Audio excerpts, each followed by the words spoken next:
Bwana, mambo vipi Tanzania? Mimi ni James Jamali JJ na leo naweza kwa taarifa ya aliyetangazwa kwa maana ya mwamuzi wa dabi ya kesho kutwa kwa maana March Mosi.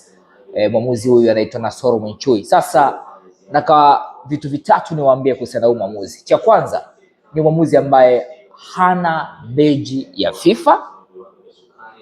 Cha pili ni mwamuzi ambaye yeye hii dabi ndio dabi yake ya kwanza na ndio mechi yake kubwa. Umeelewa sijui Kwa hiyo cha tatu, ikitokea la kutokea tumvumilie tu, kwa sababu kamati ya uamuzi imemchagua na bodi imemtangaza, maana yeye ndio anafaa, lakini ni mwamuzi ambaye hana beji ya FIFA na hii ndio dabi yake ya kwanza. Ikitokea la kutokea tujiandae kisaikolojia. Kuna watu wa Simba, kuna watu wa Yanga, kuna watu wale wa mpira. Kesi zimekuwa nyingi, lakini jueni huo ndio ukweli. Mimi ni JJ.